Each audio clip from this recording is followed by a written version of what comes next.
প্রখর রোদে ধুলোমাখা হাইওয়ের বুকে মোনালি তার ট্রাকের স্টিয়ারিংটা শক্ত করে ধরে রেখেছিল এক কঠিন সংকল্পে। তার হাতের প্রতিটি শিরায় ফুটে উঠছিল এক দৃঢ় প্রতিজ্ঞা, যা এই দীর্ঘ পথ পাড়ি দেওয়ার জন্য জরুরি ছিল। গরম আর ধুলোয় ভরা কেবিনের ভেতর তার দৃঢ় দুটো চোখ বলে দিচ্ছিল সে এক বিশেষ লক্ষ্যের দিকে এগোচ্ছে। দুপুরের গনগনে রোদে পিচঢালা পথটা চিকচিক করছিল, আর সব গাড়িকে পেছনে ফেলে মোনালির নীল ট্রাকটা এগিয়ে চলেছিল। এই দীর্ঘ হাইওয়েতে তার একাকী যাত্রাটা ছিল এক বড় পরিকল্পনার অংশ, যা আর কিছুক্ষণের মধ্যেই শুরু হতে চলেছিল। কিছুদূর এগোতেই গনগনে রোদের মধ্যে চোখে পড়ল একটা পুলিশ চেকপোস্ট, যেখানে গাড়ি থামিয়ে চলছিল তল্লাশি। তাদের খাকি পোশাকে ধুলোর আস্তরণ থাকলেও অফিসারদের চোখে মুখে ফুটে উঠেছিল লোভ আর ঔদ্ধত্যের ছাপ। ইশারা মতো মোনালি তার ট্রাকটা রাস্তার পাশে দাঁড় করাতেই তীব্র রোদের আলোয় গাড়ির দীর্ঘ ছায়াটা মাটিতে লুটিয়ে পড়ল। গাড়ির ভেতরে বসে মোনালি একটা লম্বা শ্বাস নিল। নিজের ভেতরের সমস্ত রাগ আর উত্তেজনাকে যেন দমন করার চেষ্টা করছিল সে।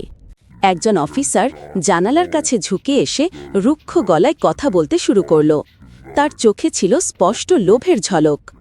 মোনালি তার পরিকল্পনার অংশ হিসেবেই শরীরে হালকা কাঁপুনি নিয়ে ট্রাকের উঁচু কেবিন থেকে মাটিতে পা রাখল।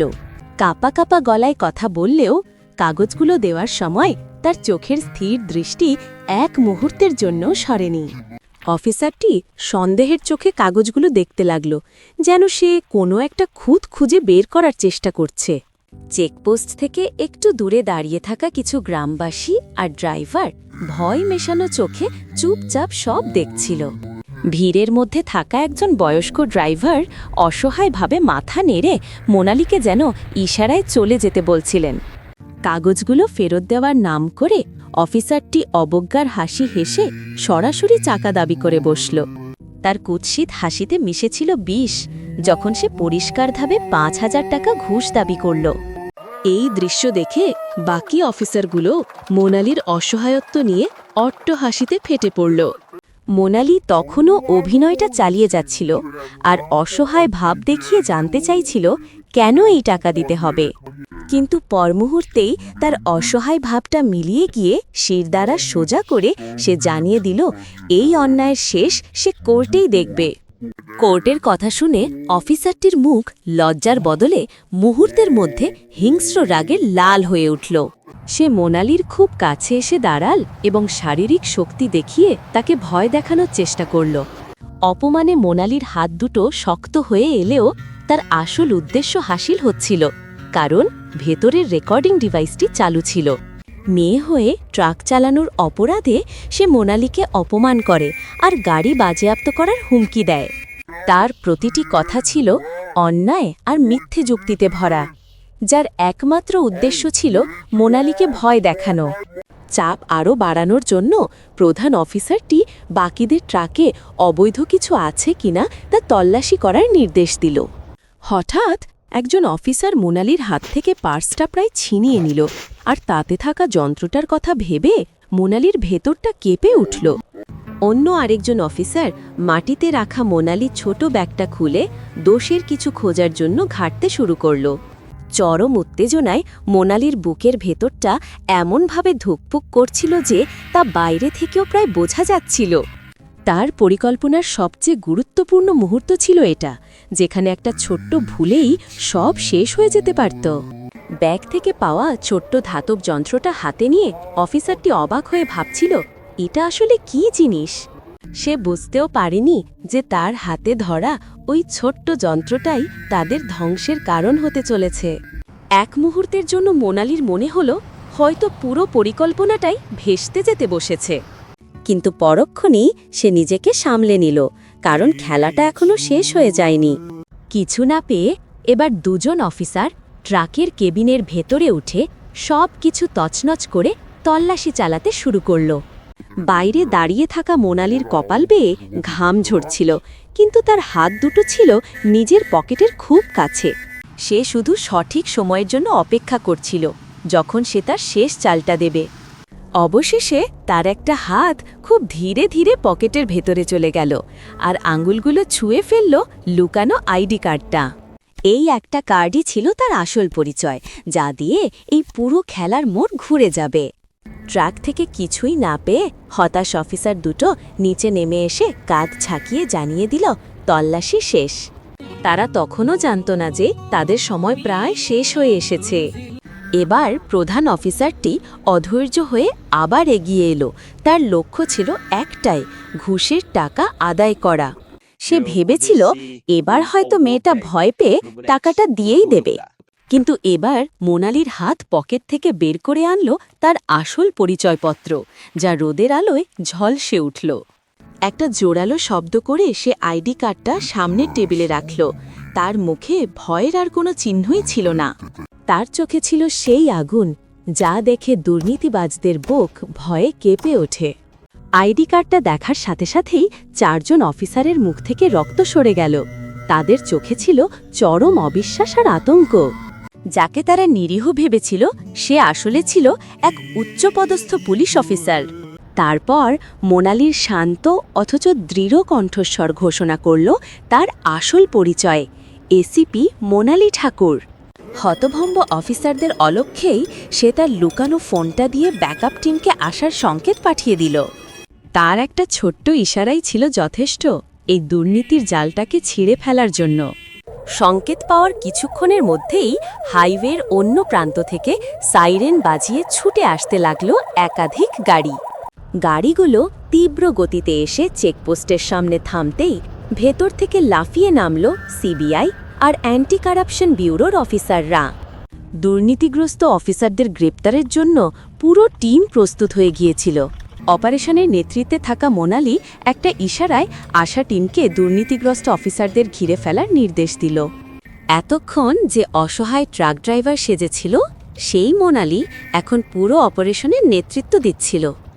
দিলরাজ সিং নামে একজন সিনিয়র অফিসার চিৎকার করে তাদের আত্মসমর্থন করতে বললেন। তখন তাদের পালাবার আর কোনো পথই ছিল না। যাদের ভয়ে সাধারণ মানুষ কাঁপে, আজ তারাই ভয়ে কাঁপছিল। এরই মধ্যে ঘটনাস্থলে মিডিয়ার গাড়িও এসে পৌঁছালো আর ক্যামেরার ফ্ল্যাশলাইটগুলো জ্বলে উঠতে শুরু করল। এই খবরটা দেশবাসীর কাছে পৌঁছানো খুব জরুরি ছিল। এতক্ষণের ঔদ্ধত্য মুহূর্তেই চূর্ণ হয়ে গেল আর প্রধান অফিসারটি মাটিতে হাঁটু গেড়ে বসে মোনালির কাছে ক্ষমা চাইতে লাগল। কিন্তু অন্যায়ের শাস্তি থেকে বাঁচার আর কোনো উপায় ছিল না। কিন্তু মোনালির চোখে ক্ষমার কোনো চিহ্ন ছিল না। সে শুধু জানিয়ে দিল যে এই উর্দি তাদের আর বাঁচাতে পারবে না। আইনের রক্ষক হয়ে যারা ভক্ষক হয় তাদের কোনো ক্ষমা নেই। পুরো চেকপোস্ট জুড়ে তখন একটা থমথমে নীরবতা, যা কেবল মিডিয়ার ক্যামেরার শব্দে মাঝে মাঝে ভেঙে যাচ্ছিল। অ্যান্টি করাপশন টিমের সদস্যরা ওই চারজন অফিসারকে ধরে নিয়ে যাচ্ছিল আর তাদের গাড়িগুলো পুরো এলাকা ঘিরে রেখেছিল। দুর্নীতির একটা বড় অধ্যায়ের যেন এখানেই সমাপ্তি ঘটছিল। এতক্ষণে তীব্র উত্তেজনা শেষে মোনালির মুখে এবার ফুটে উঠল এক গভীর প্রশান্তি আর মিশন সফল হওয়ার আনন্দ। তার এই লড়াইটা শুধু কয়েকজন দুর্নীতিগ্রস্ত অফিসারের বিরুদ্ধে ছিল না, ছিল পুরো সিস্টেমের বিরুদ্ধে। যাওয়ার আগে সে গ্রেপ্তার হওয়া অফিসারদের দিকে তাকিয়ে জানিয়ে দিল যে হাইওয়েতে তাদের এই লুঠের খেলা আজ থেকে শেষ। তার প্রতিটি কথাই ছিল সাধারণ মানুষের হয়ে এক বলিষ্ঠ প্রতিবাদ। এরপর সিবিআই অফিসার দিলরাজ সিং কিছু ফাইল আর রেকর্ডিং ডিভাইস হাতে নিয়ে মোনালির দিকে এগিয়ে এলেন। তিনি জানালেন যে ঘুষ নেওয়া থেকে শুরু করে ড্রাইভারদের ভয় দেখানো পর্যন্ত তাদের প্রত্যেকটা কুকীর্তি রেকর্ড করা হয়েছে। এই সব অকাট্য প্রমাণের সামনে অপরাধীদের আর কোনো যুক্তিই খাটবে না। দিলরাজ সিং ও তার সহকর্মীরা মোনালির এই সফল আন্ডারকভার মিশনের জন্য তাকে শ্রদ্ধার সঙ্গে অভিবাদন জানালেন। 2 সপ্তাহ পর গল্পের মোড় এবার এসে পৌঁছাল জেলা আদালতে। এবার লড়াইটা ছিল আইনের, যেখানে ন্যায়ের জয় হওয়ার কথা। উকিল, সাংবাদিক আর সাধারণ মানুষের ঠাসা কোর্টরুমে রায়ের অপেক্ষায় চলছিল চাপা গুঞ্জন। সবার চোখ ছিল একটাই দিকে, কবে মিলবে এই অন্যায়ের সুবিচার। কাঠগড়ায় দাঁড়িয়ে থাকা সেই 4 জন পুলিশ অফিসারের ঔদ্ধত্য আজ শেষ। তাদের মাথা লজ্জায় নত ছিল। তাদের চেহারায় ছিল শুধু ভয় আর অনিশ্চয়তা। একেবারে সাধারণ পোশাকে মোনালি যখন সাক্ষী দেওয়ার জন্য এগিয়ে গেল, তখন কোর্টরুমের সবাই তার দিকে তাকিয়েছিল। বিচারক মোনালির দিকে তাকিয়ে বললেন যে তার দেওয়া প্রমাণগুলো এই কেসের জন্য অত্যন্ত গুরুত্বপূর্ণ। মোনালি খুব শান্তভাবে তার সাক্ষ্য দেওয়া শুরু করল আর পুরো আন্ডারকভার অপারেশনের বর্ণনা দিল। সে বর্ণনা করল কিভাবে ওই দুর্নীতিগ্রস্ত অফিসাররা সাধারণ ড্রাইভারদের, বিশেষ করে মহিলাদের ভয় দেখাত। এরপর সে প্রমাণ হিসাবে রাখা রেকর্ডিং ডিভাইসটার দিকে ইঙ্গিত করে বলল যে তাদের প্রত্যেকটা কথা রেকর্ড করা আছে। সরকারি উকিল তখন আদালতের কর্মচারীকে সেই অডিও রেকর্ডিংটা সবার সামনে চালানোর নির্দেশ দিলেন। স্পিকারে বেজে উঠল সেই অফিসারের গলা, যেখানে সে পরিষ্কারভাবে ঘুষের টাকা আর গাড়ি কেড়ে নেওয়ার হুমকি দিচ্ছিল। রেকর্ডিংটা চলার সময় পুরো আদালত কক্ষে নেমে এসেছিল পিনপতন নীরবতা। অপরাধের প্রমাণ শুনে কাঠগড়ায় দাঁড়ানো অফিসারদের মাথা লজ্জায় আরও ঝুঁকে গেল। বিচারক বিপক্ষের উকিলকে মাঝপথে থামিয়ে দিয়ে বললেন, এত স্পষ্ট প্রমাণের বিরুদ্ধে কোনো যুক্তিই টেকে না। আদালতের বাইরে তখন ড্রাইভার আর সাধারণ মানুষের ভিড়। সবাই অধীর আগ্রহে রায়ের জন্য অপেক্ষা করছিল। মোনালি কোর্টরুম থেকে বেরিয়ে আসতেই বাইরে অপেক্ষারত জনতা আনন্দে আর হাততালিতে ফেটে পড়ল। ভিড়ের মধ্যে থেকে একজন তরুণ ড্রাইভার ছুটে এসে কৃতজ্ঞতা ভরা চোখে মোনালির সঙ্গে কথা বলতে লাগল। ছেলেটি আবেগ জড়ানো গলায় বলল যে আপনি আমাদের জীবনটাই পাল্টে দিয়েছেন, এখন আমরা নির্ভয়ে গাড়ি চালাতে পারব। একজন বয়স্ক মহিলা মোনালির হাতটা ধরে স্নেহের সঙ্গে তার দিকে তাকিয়ে রইলেন, যেন তিনি নিজের মেয়েকে দেখছেন। তার চোখের দৃষ্টিতে ছিল মোনালির সাহসের প্রতি গভীর শ্রদ্ধা আর সম্মান। কৃতজ্ঞ জনতা তখন মোনালিকে ঘিরে ধরেছিল আর প্রত্যেকেই তাকে ধন্যবাদ জানাচ্ছিল। মোনালির চোখে তখন এক অন্যরকম আভা, যা এক সুন্দর আর দুর্নীতিমুক্ত ভবিষ্যতের স্বপ্ন দেখছিল। মানুষের ভিড়ের মধ্যে দিয়ে তার এগিয়ে চলার আবছা অবয়বটা যেন ছিল ন্যায়ের পথে এক অবিরাম লড়াইয়ের প্রতীক।